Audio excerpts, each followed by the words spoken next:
로마서 5장 19절 말씀 읽으시겠습니다.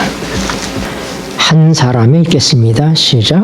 한 사람의 순종치 아니함으로 많은 사람이 죄인 된 것 같이 한 사람의 순종하심으로 많은 사람이 의인이 되리라. 아멘. 하나님께서 우리를 구속하시는 목적이 뭘까요? 왜 예수님 이 땅에 오셨습니까? 왜 우리를 위해서 대속적 죽음을 죽으셨죠? 우리에게 생명을 주시기 위해서. 죄로 인해서 우리가 하나님의 생명을 잃어버린 것입니다. 죄인이란 하나님의 생명이 없는 상태를 얘기합니다. 늘 얘기하지만 사람이 태어나서 산다고 하는 것은 우리는 하나님을 모르는 상태로 하나님의 생명으로부터 끊어진 상태로 태어납니다. 그것은 마치 돌아가는 선풍기가 코드를 뽑아도 잠시 동안 돕니다. 그걸 관성의 법칙이라고 얘기하죠. 그래서 이제 코드에서는 이미 뽑아 있지만 돌던 그 관성에 의해서 이렇게 돌다가 약해져서 멈춥니다. 인간은 하나님의 생명의 코드가 빠진 상태로 태어납니다.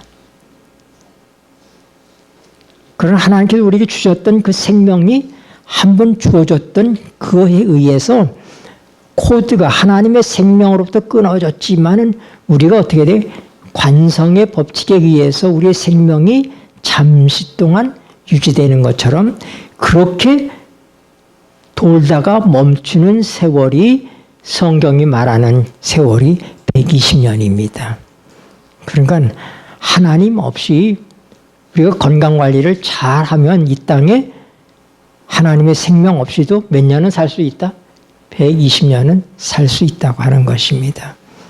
그러면 그 120년이라고 하는 하나님의 생명으로 생명 없이 태어나서 생명에 끊어진 상태로 있는 동안에 하나님께서 우리에게 기회를 주시는 것입니다. 뭐예요? 우리의 생명을 하나님의 영원한 생명에 접속시키는 거예요. 뽑혀진 코드가 꽂혀져야 되는 것입니다. 이 일을 위해서 하나님께서 모든 것을 마련하신 것입니다. 그것이 바로 뭐예요? 예수님을 우리에게 보내신 것이죠. 요한복음 3장 16절 말씀이 뭐예요? 하나님이 세상을 이처럼 사랑하사 독생자를 주셨으니 이는 누구든지 멸망치 않고 영생을 얻게 하려 하심이니라. 하나님께서 예수님을 이 땅에 보내신 목적은 우리에게 하나님의 생명인 영원한 생명을 주시기 위함인 것입니다. 네. 그래서 그 생명이 어디 있느냐? 우리가 조금 전에 교과 공부할 때도 공부했죠. 요한일서 5장 11절과 12절에 보니까 하나님에게 영생이 있습니다. 요한복음 1장에도 보면은 예수님을 말씀이라고 소개하고 그분을 생명이라고 해요. 그 안에 생명이 있었다. 그렇게 얘기합니다. 그러니까 이 세상에 이 우주에 존재하는 모든 생명의 근원이 누구십니까? 하나님이시죠. 예수님이십니다. 그래서 그 생명인 존재를 통해서 우리에게 생명이 허락된 것입니다. 그런데 여러분, 참 생명이란 예수님이 가지고 계신 생명을 가질 때 참 생명이란 말할 수 있는 거예요. 그래서 하나님께서 우리를 창조하신 목적도 하나님의 생명으로 살게 하시기 위해서 창조하셨고 우리를 구속하시는 목적도 하나님의 생명으로 살게 하시기 위한 것이다. 그래야 하나님과 우리가 뭐예요? 함께 할 수가 있잖아요. 사귈 수가 있잖아요. 네. 여러분, 그래서 하나님께서는 우리에게 뭘 주셨다? 영생을 주셨다. 누구를 통해서? 예수님을 통해서. 근데 그 생명이 누구 안에 있어요? 예수님 안에 있어요. 그래서 그 예수님 안에 있는 그 생명이 어떻게 우리에게 주어지느냐? 하나님께서 그 예수님을 우리에게 보내심으로, 우리에게 주심으로, 그래서 우리가 하나님의 생명 안에 있게 되는 것입니다. 요한복음 1장에 보면 그분 안에 생명이 있었는데 그는 세상에 비치는 빛이다 그러셨습니다. 빛을 증거하는 자가 있는데 그가 누구냐면 요한이라고 하는 자. 침례 요한이 그 빛을 증거했는데 예수님께서 자기 땅에 오매 자기 백성이 영접지 아니하였다 그랬습니다. 어둠이 빛을 알아보지 못한 것입니다. 그런데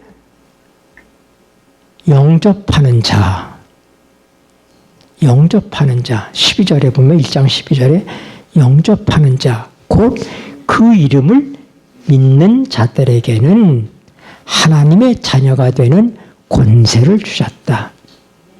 이것은 사람의 뜻으로 난 것이 아니다.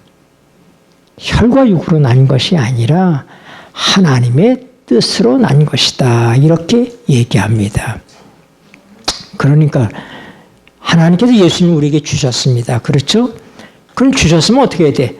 선물을 받아야지 우리가 받아야 돼. 영접하는 거예요. 근데 영접한다는 것이 다른 말로 얘기하면 뭐라고 해요? 믿는 것이다. 영접하는 자, 곧 그 이름을 믿는 자들에게. 그러니까 영접한다는 말과 뭐와 같아? 믿는다 하는 것이 같다고 하는 것입니다. 그러므로 믿음이 왜 중요하냐? 믿음이 없으면 코드가 끼워질 수가 없어요. 모든 것은 믿음의 문제예요. 그러니까 오늘 우리가 하나님의 말씀에 대한 믿음이 없으면 무주공산이요. 모래성과 같아요. 우리가 사는 것은. 하나님의 말씀에 대한 확실한 믿음이 우리에게 있어야지 돼요. 그래서 그 하나님의 말씀을 말씀 그대로 영접하는 믿는 믿음이 우리를 하나님의 주신 선물 속에 참여케 한다고 하는 것입니다. 그래서 하나님의 말씀은 어떻게 나타나 있느냐?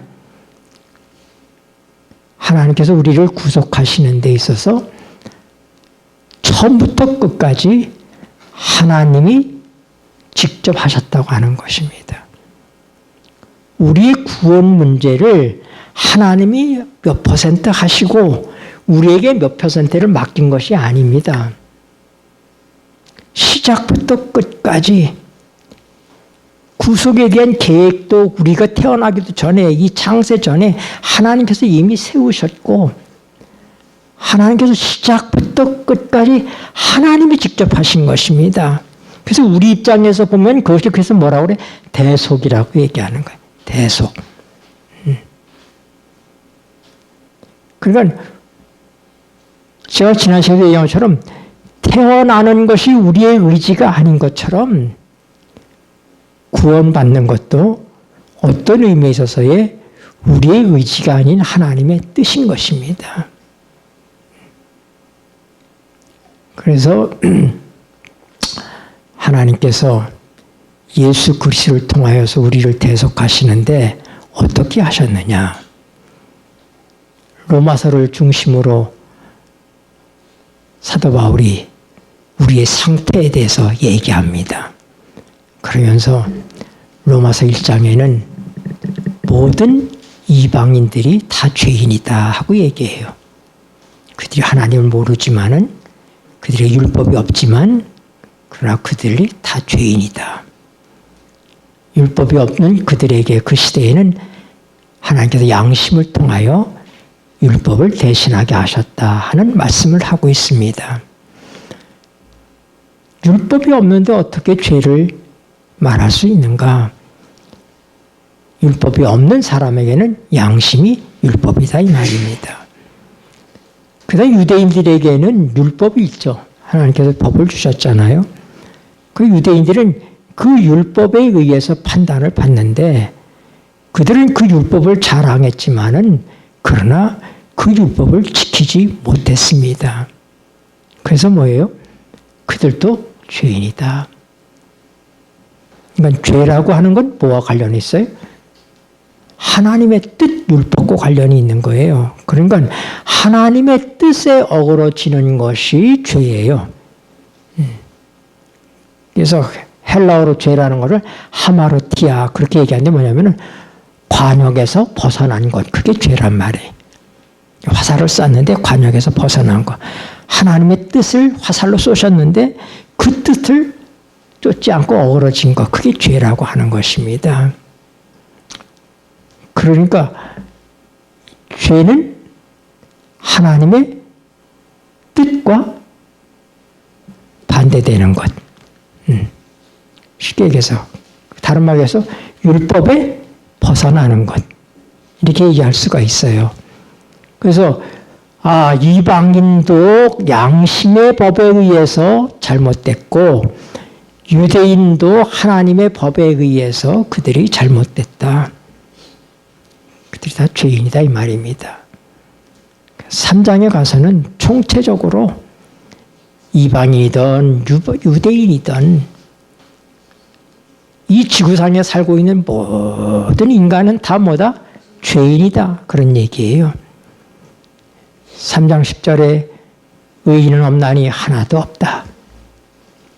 3장 25절에 모든 사람이 죄를 범하였으며 하나님의 영광에 이르지 못하더라. 우리가 죄인이라고 하는 것을 설명할 때 흔히 쓰는 성경절이 로마서 3장 23절이에요. 모든 사람이 죄를 범하였음에 하나님의 영광에 이르지 못하더니. 근데 그것은 올바른 지적이 아닙니다. 성경적으로 볼 때 올바른 지적이 아니에요.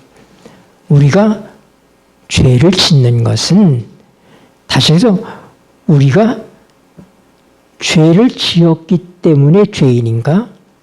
아니면 죄인이기 때문에 죄를 짓는가? 어느 쪽입니까? 네. 성경이 강조하고 있는 것은 바로 그거예요. 죄를 지었기 때문에 죄인이 아니라 죄인이기 때문에 죄를 짓는다. 그래서 죄인이 지은 그 모든 죄들을 하나님께서 처리하셔야 되는데 어떻게 처리하시는가?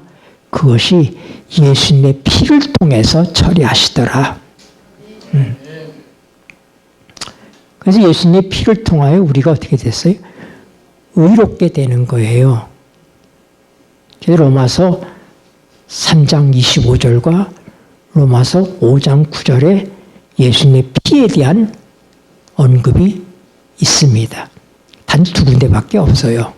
로마서 전반부에서 3장 25절 볼까요?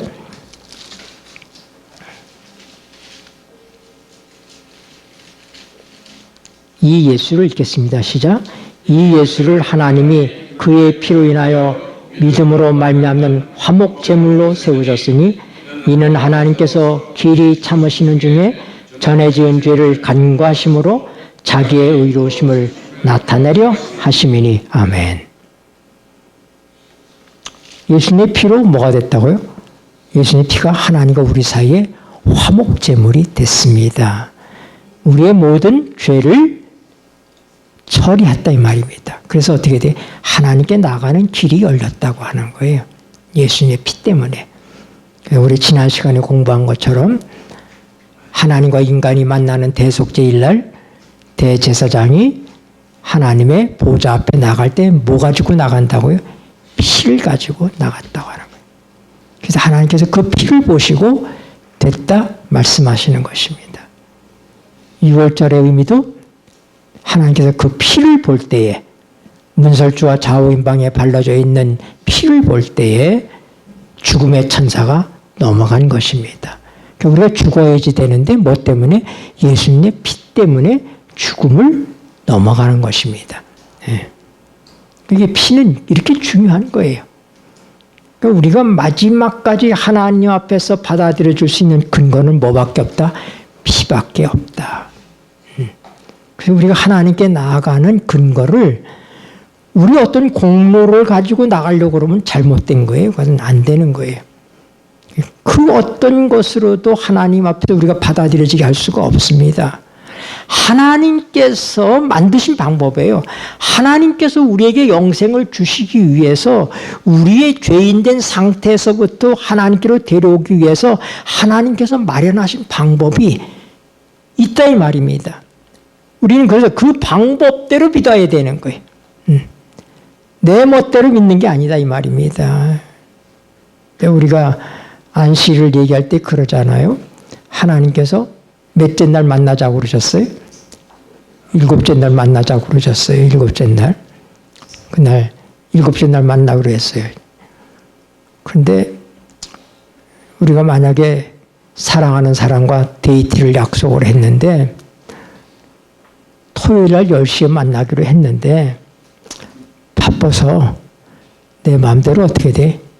일요일 날 10시에 나가면 만날 수 있어요? 없어요? 없잖아요.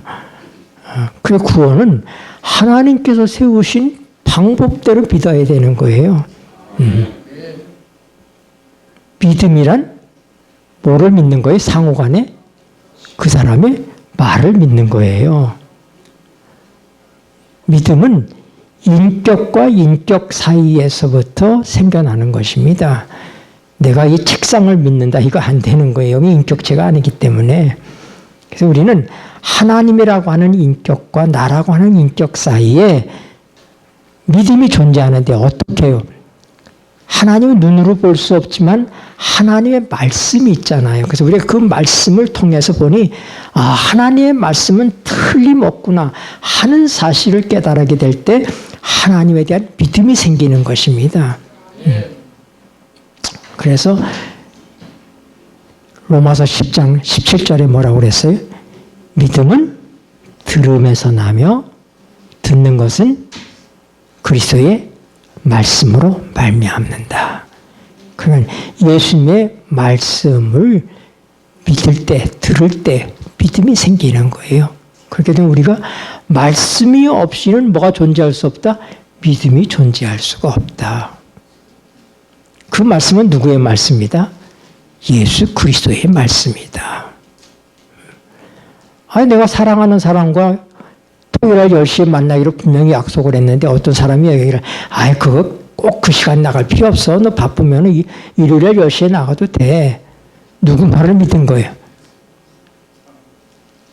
사랑하는 사람의 말을 믿은 게 아니라 다른 사람의 말을 믿은 거잖아요. 그 믿음이 아닌 거예요. 그거는. 그게 잘못된 거예요. 이렇게 엄한 믿음을 가지고 사는 종교인들이 많이 있다고 하는 것입니다. 우리의 믿음은 틀림없이 어디서부터 나온다? 말씀으로부터 나온다 이 말입니다.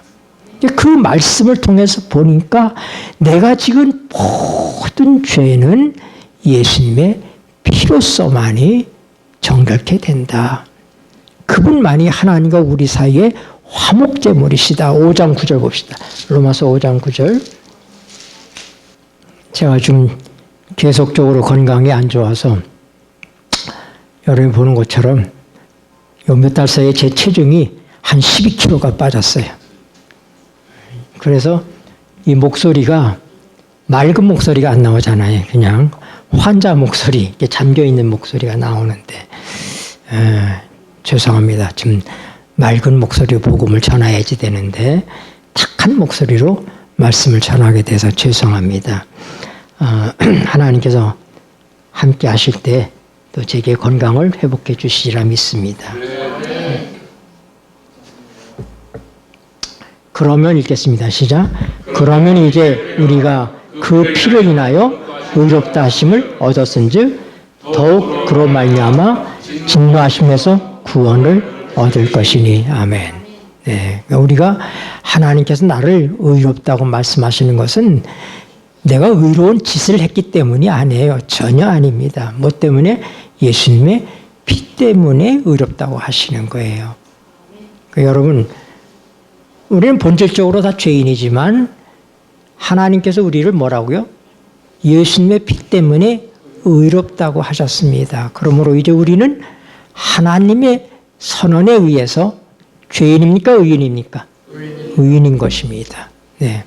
그래서 우리가 하나님께 나갈 수 있는 거예요. 그래서 그 의인은 아까 3장 25절에서 읽은 것처럼 우리의 지은 죄를 간과하심으로 하나님께서 뭐예요? 자기의 의를 나타내려 하심이라요. 그 의는 하나님의 의예요. 우리의 의가 아닙니다. 하나님의 의로 우리에게 하나님께서 주셔서 하나님의 의니까 하나님께서 의롭다고 하시는 거 아닙니까? 하나님의 의로 덮으셨으니까 하나님께서 뭐라고요? 의롭다고 얘기하는 거예요. 예수님의 피로 우리 모두를 하나님의 의로다가 덮으셨어요. 우리의 모든 지은 죄는 다 간과해 버리시고 그래서 하나님께서 뭐라고요? 의롭다 하는 것입니다.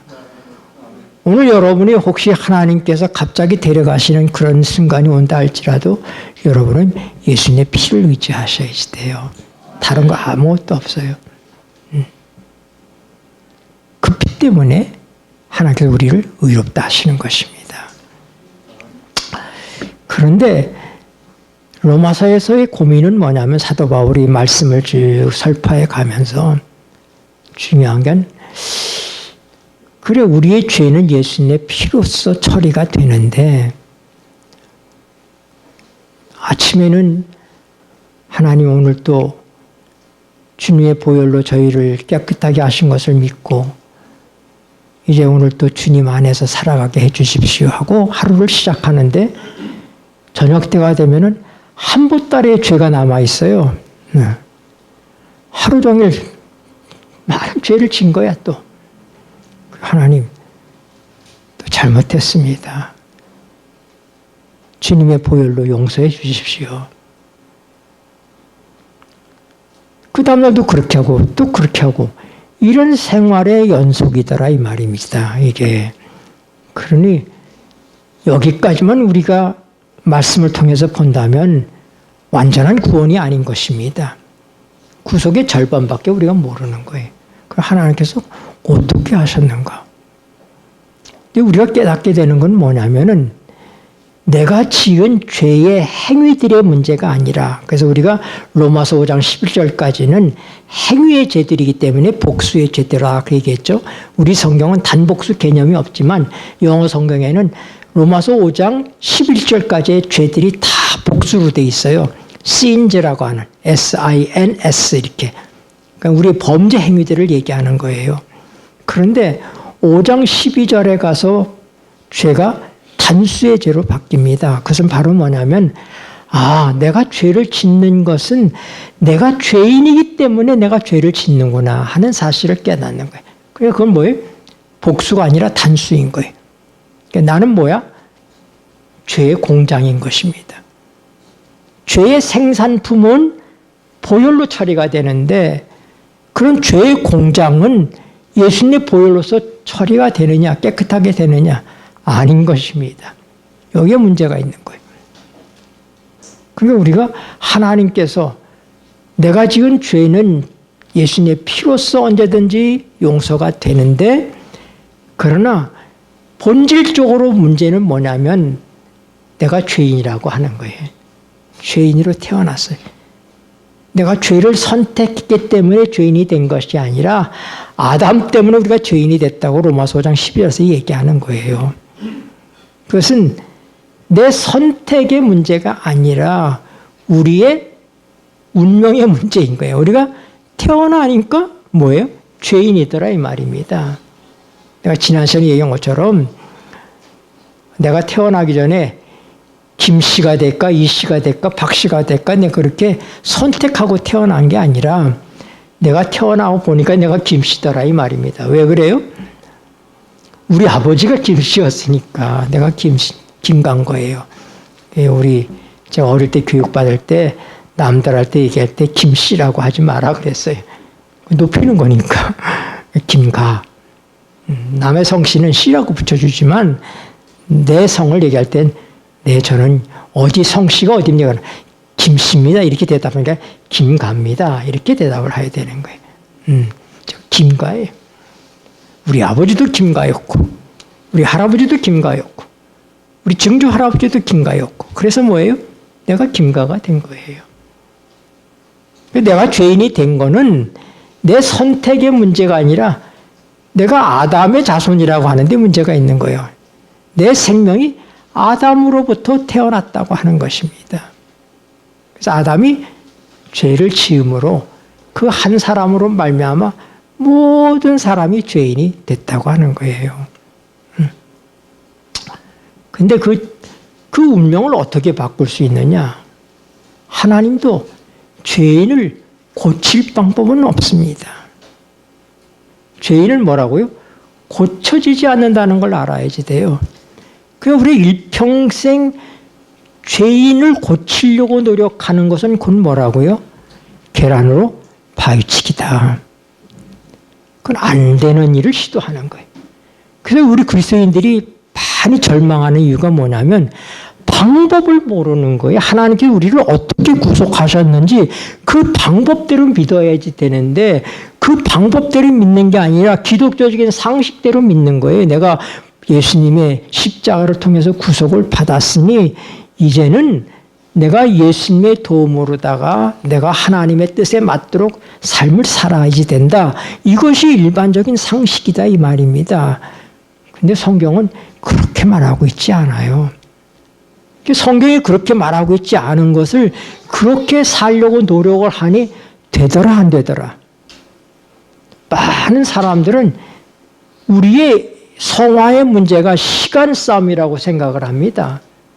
그래서 내가 이제 지금은 부족하지만 조금 더 노력하고 시간이 지나면 내 품성이 변화될 수 있을 거야 하는 생각을 가지고 살아갑니다. 그러나 성화는 시간 싸움이 아닙니다. 세월이 가도 변한다 안 변한다? 안 변한다. 내가 전에 말씀드린 것처럼 노아가 술 먹고 벌거벗었던 일이 노아의 생애 초기에 있었던 것이 아니라 말년에 있었던 사건이에요. 하나님께서 당대 의인이라고 얘기했던 노아가 그가 젊었을 때부터 하나님께서 인정한 사람 아닙니까? 그럼 그가 이제 나이가 들면 더 훌륭해졌어야 되잖아요. 그런데 어떻게 됐어요? 늙어가지고 주책이지 술 먹고 뻘거벗고 그러고 잤다 이 말입니다. 예. 사람이 세월이 갈수록 우리가 우리 자신을 갈고 닦아서 변해가는가? 성경이 그렇게 말하고 있지 않아요. 내가 지난 시간부터 말씀하잖아요. 제가 사실은 지난 안식에서부터 시작한 이 로마서 연구는 제 생애의 마지막이다 생각하고 제가 이 말씀을 설파하는 겁니다. 내가 또 언제 다시 이 중요한 기본적인 로마서 말씀을 우리 교회에서 설교할 기회가 있을까? 옛날에 내가 많이 했어요. 그 테이프들로 많이 만들어져서 사람들이 들었지만 지금은 테이프 듣는 시대가 아니잖아요. 지금은 제가 힘이 없지만 그래도 다시 한번 이 가장 중요하고 기본적인 얘기를 말씀으로 함께 나눠야 되겠다. 그것이 여러분들에게 작은 도움이라도 됐으면 좋겠다. 혹시 제가 세상에 없을 때라도 그 말씀은 살아있어서 사람들에게 도움이 되었으면 좋겠다. 이런 내 작은 소망이 이 말씀을 다시 시작하게 된 것입니다. 그래서 여러분들이 많은 것들이 중복이 될 거예요. 왜냐하면 제가 이 말씀의 테두리 속에서 설교를 해왔기 때문에. 그러나 이제 기초부터 아주 근본적인 문제부터 하나하나 찝으면서 말씀을 해나가는 것입니다. 그래서 우리의 구속은 대속이다. 절대 잊지 마세요. 대속이다. 시작부터 끝까지 대속이다. 그래서 내가 지은 모든 죄는 예수님의 피로써 하나님께서 처리하셨고 죄인인 나는 어떻게 처리하셨느냐? 죄인은 고쳐지지 않기 때문에 십자가에 못 박은 것입니다. 네. 여러분, 우리가 흔히 쓰는 말이 미련한 사람 보고서 그 미련한 사람은 언제 고쳐진다고 그래요? 죽어야 고쳐진다고 그래요. 죄인이 죄를 안 지게 되는 것은 죽으면 되는 거예요. 죄인으로 살아있는 동안에는 죄를 질 수밖에 없어요. 육신의 열매. 죄인은 육신을 얘기하는 거예요. 우리의 본성.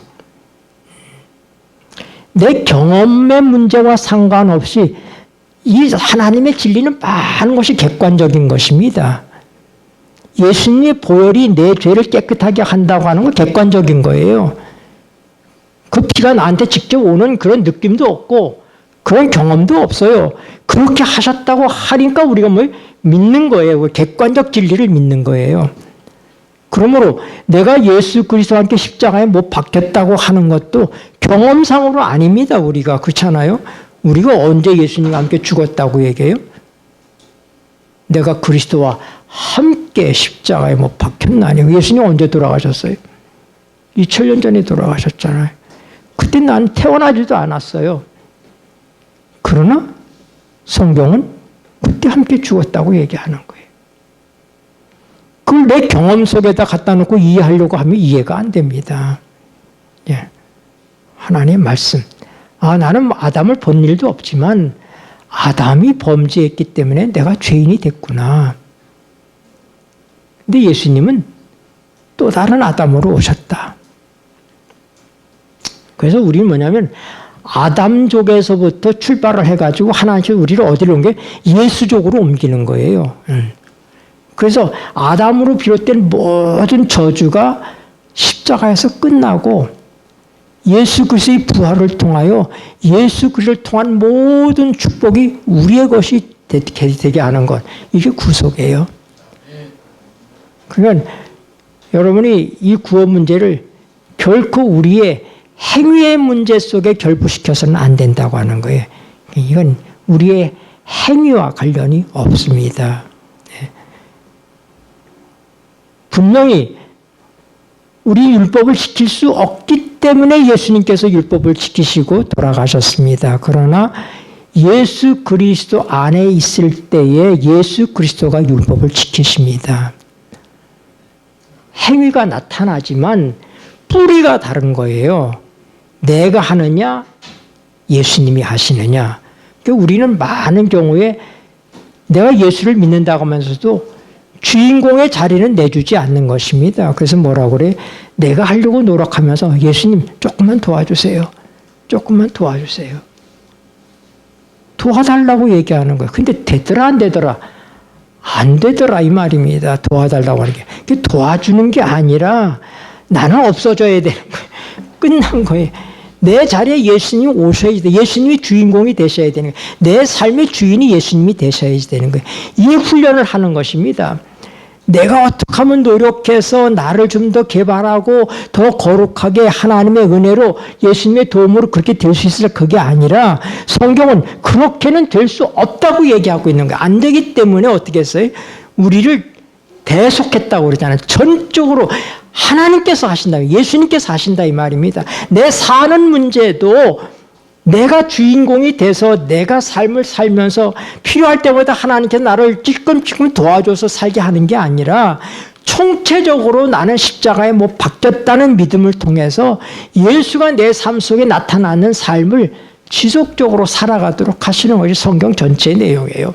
우리 이걸 가지고 이제 우리가 여러 달 동안 함께 말씀을 통해서 살펴볼 거예요. 결론이 다 나와 있는 거예요. 히브리서 7장에 보면 아브라함이 소돔과 고모라와 롯이 잡혀갔을 때 그들을 구출하러 갔다가 옵니다. 돌아옵니다. 돌아오는데 누가 마중 나오냐면은 살렘왕 멜기세덱이 나옵니다. 근데 그는 하나님의 거룩한 제사장이라고 그랬어요. 그래서 아브라함이 그에게 뭐요? 11조를 드립니다. 근데 그 사건을 히브리 7장에서 사도 바울은 뭐라고 얘기하냐면 아브라함의 제사장의 그 모든 절차와 그 반찬은 레위의 후손들이 갖고 있는 그 제사장직과 다르다. 왜냐하면 레위는 아브라함의 후손이다. 근데 아브라함이 멜기세덱에게 11조를 드렸다고 하는 얘기는 레위도 드린 것이다 이 말입니다. 왜냐하면 그땐 아브라함 속에 이삭이 있는 것이고 이삭 속에 야곱이 있는 것이고 야곱 속에 레위가 있는 거예요. 그러니까 아브라함이 드릴 때에 태어나지 아니한 그의 모든 후손들도 함께 드린 것이다. 그렇게 얘기해요. 마찬가지로 아담이 범죄할 때 우리가 다 그 허리 속에 있었기 때문에 같이 범죄한 게 되는 거예요. 그런 것처럼 하나님께서 우리를 예수 그리스도 안에 다 두셨어요. 그래서 뭐라고요? 너희는 하나님께로부터 나서, 이 성경은 굉장히 중요한 성경이에요. 고린도전서 1장 30절, 너희는 하나님께로부터 나서 그리스도 예수 안에 있고. 여러분, 그래, 이 모든 것들을 하나님께서 하신다고 하는 거예요. 자, 예수님께서 십자가에 죽으심으로 내가 죽는데, 그러면 내가 어떻게 예수님과 하나가 될 수 있느냐 이거예요. 내가 어떻게 예수님에게 들어가서 포함될 수 있는가? 방법이 없어요. 우리가 어떻게 예수님 안에 들어갑니까? 근데 그것에 대해서 염려할 필요가 없는 게 뭐냐면, 하나님께서 이미 너희는 하나님께로부터 나서 그리스도 예수 안에 있고, 내 선택과 의지와 상관없이 하나님께서 우리를 어디다? 예수 안에다 이미 포함시키셨어요. 그리고 그분이 죽으실 때 누구도 죽는다? 나도 죽는다 이 말입니다. 내가 예수님 안으로 들어가려고 노력할 필요가 없어요. 그건 뭐예요? 내가 아담 안으로 들어가려고 노력했어요? 아니잖아요. 네. 하나님께서 예수님을 무슨 아담으로 보내셨어요? 고린도서 15장에 보니까 마지막 아담이라고 그랬어요.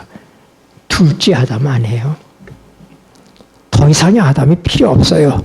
첫 아담에서부터 비롯된 모든 것들, 고린도서 15장 45절과 47절을 나중에 집에 가서 읽어보세요. 아담에서부터 비롯된 모든 잘못된 것들은 마지막 아담인 예수님에 의해서 영원히 끝장나는 거예요. 그래서 그분은 마지막 아담이에요. 둘째 아담이 아니라. 그리고 47절에 보면 예수님은 둘째 사람으로 부활하셔요. 첫 아담이 잘못됐기 때문에 예수님은 무슨 사람이? 둘째 사람으로 부활하신다 이 말입니다. 그래서 우리가 중요하게 바라봐야 될 것이, 예수님의 부활 사건은 굉장히 중요한 사건이에요. 그래서 예수님의 부활이 로마서 4장 25절에 보면 예수님께서 부활하신 이유는 우리를 의롭다 하시기 위해서 부활하셨다고 얘기합니다. 로마서 4장 24절에서. 그러나 6장 4절에서, 로마서 6장 4절에서는 뭐예요? 그의 부활하심을 우리로 새 생명 가운데 생활하도록 하시기 위해서 부활하셨다 얘기해요. 의미가 달라요. 부활의 의미가 하나는 칭의와 관련이 있고 하나는 우리의 새로운 삶과 관련이 있어요. 부활이 두 가지 영향을 미치는 거예요. 예수님의 부활은 우리가 의롭게 되었다고 하는 증거입니다. 예수님의 부활은 우리도 예수님과 함께 부활해서 새 생명 가운데 살아갈 수 있도록 길을 여셨다고 하는 거예요. 그게 예수님의 부활이에요. 이제 우리가 이 문제들을 하나하나 다시 짚으면서 공부를 해나갈 텐데, 오늘 여기까지만 제가 하겠습니다. 그리고 다음 시간에 조금 더 구체적으로 우리가 이 문제들을 공부해 나가겠습니다. 그러나 이 틀은 다 얘기가 된 거예요. 대속의 틀은 뭐라고요? 내가 내 과거의 문제 해결도 주님께서 하시고, 내 죄인의 문제, 내 본성의 문제도 주님께서 처리하시고, 내 삶도 누가 책임지신다고 하는 거예요? 그분이 책임지는 거예요. 그래서 대속적 삶을 사시는 거예요. 대속적 죽음만이 아니라 대속적 삶을 사시는 거예요. 그분이 내 대신 살아주시는 삶이 그리스도인의 삶이에요. 그리고 우리의 투쟁은 뭐냐면, 얘 본성이 자꾸 고집스럽게 살아나가지고 믿기는 믿는데 내가 하려고 하는 거예요. 내가 나서서 하려고 하는 거예요. 그래서 왜 안 될까? 하나님 도와주세요. 도와주세요. 도와주세요가 아니라 하나님 말씀대로 믿습니다. 나는 십자가에 못 박혔습니다. 그래서 십자가에 못 박힌 것은 미래의 사건이 아니라 과거의 사건이에요. 십자가에 관련된 모든 얘기는 과거 시제로 되어 있어요. 자, 우리 두 성경쯤만 보고 마칩시다. 갈라디아서 5장 24절. 그리스도 예수의 사람들은, 보겠습니다. 시작. 그리스도 예수의 사람들은 육체와 함께 그 정과 욕심을 십자가에 못 박았느니라. 박을 것이라고 그랬습니까? 박았느니라고 그랬어요. 박았느니라. 과거 시제 이미 박힌 거예요. 예수님 십자가에 돌아가실 때 우리의 정과 욕심, 우리의 육체가 못 박혔다 이 말입니다. 그래서 6장 14절에 보세요. 그러나 내게는, 읽겠습니다. 시작. 그러나 내게는 우리 주 예수 그리스도의 십자가 외에 결코 자랑할 것이 없으니 그리스도로 말미암아 세상이 나를 대하여 십자가에 못 박히고 내가 또한 세상에 대하여 그러하니라. 과거예요, 과거. 내가 십자가에 못 박혔다는 게 내가 박힐 것이 아닙니다. 박힌 것입니다. 이미 이루신 역사에 대한 믿음에서부터 출발하는 거예요. 네. 그래서 갈라디아 2장 10절, 내가 그리스도와 함께 십자가에 못 박혔나니, 과거잖아요. 네. 우리는 뭐다? 하나님께서 나를 어떻게 처리하셨다? 십자가에 못 박아 버렸다 이거예요. 그러니까 그 믿음을 주장하셔야 돼. 하나님, 우리 삶이, 내 고집스러운 내 이 과거의 삶이, 내 본성이 살아날 때마다 우리는 뭐예요? 그 믿음을, 주님이 나를 십자가에 못 박았다고 말씀하셨습니다. 그래서 예수님께서 뭐라면은, 죄 가운데 죽은 너희가 어찌 그 가운데 더 살리오, 그렇게 얘기하시는 거예요. 그래서 만약 사단이 우리가 아직도 여전히 살아있고 죄를 짓는다는 것을 하나님께 고소하면 하나님께서는 뭐예요? 예수 그리스도의 십자가를 가리키는 거예요. 저기 다 죽어 있잖아. 옛사람은 다 죽어 있는데, 죽었는데 뭘 해? 하나님께서는 우리의 본성에 이끌려서 실수하고 넘어지는 그 모든 것들을 하나님의 한마디로 죽었다, 십자가에 못 박혔다고 얘기하는 거예요. 하나님께서 없는 거예요. 그거는 없는 거예요. 하나님 뭐라고요? 내가 죽었다고 하는 게 아니라 하나님께서 죽었다고 얘기하시잖아요. 내가 못 박혔다는 게 하나님께서 못 박혔다. 그럼 못 박혔는데 내가 뭘 죄를 져? 죽은 사람은 아무것도 못하는 거예요. 하나님의 눈에는 없다 이 말입니다. 없다 이 말이에요. 사도 바울이 로마서 6장에서 주장하고 있는 게 바로 그런 의미들이에요. 예. 우리가 법 아래 있지 않고 은혜 아래 있다. 여러분들은 내가 어떻게 하면은 지금 죄를 짓지 않고 내가 요렇게만 지금 하면은, 내가 요렇게만 내 삶을 바꾸면 될 것 같다고 하는 그런 어리석은 생각을 이제는 하시지 말라 이 말입니다. 그건 자가당착이에요. 하나님께서 우리를 구속하신 방법이 그게 아니기 때문에 우리가 그걸 알아야지 돼. 보편적인 기독교의 상식적으로 모든 것들을 우리가 이해하면 문제가 안 풀려요. 말씀으로 돌아가서 하나님께서 어떻게 확실하게 우리를 구속하셨는지를 알면 거기에 따라서 믿음을 행사해야지 되는 거예요. 믿음이 거기에 있는 것입니다. 아닌 내 생각 속에 이럴 거야 라고 생각하는 것에 대해 여러분들이 믿음을 걸지 말고 확실한 하나님의 말씀에 믿음을 것이다 이 말입니다. 네, 거기에 답이 있어요. 기도하시겠습니다. 고마우신 하늘아버지, 거듭 주께서 말씀하시기를 하나님의 사랑이 우리를 존재케 하셨고 하나님의 사랑이 우리를 구속하셨음을 말씀해 주시니 감사합니다. 그래서 하나님께서 시작부터 끝까지 하나님이 손수 이 모든 일을 이루시고 우리에게는 은혜요 선물로서 주셨습니다. 그러므로 주께서 우리를 위해서 이루신 이 놀라운 역사를 참으로 하나님의 말씀대로 믿게 하여 주시옵소서. 예수님의 이름으로 기도드립니다. 아멘.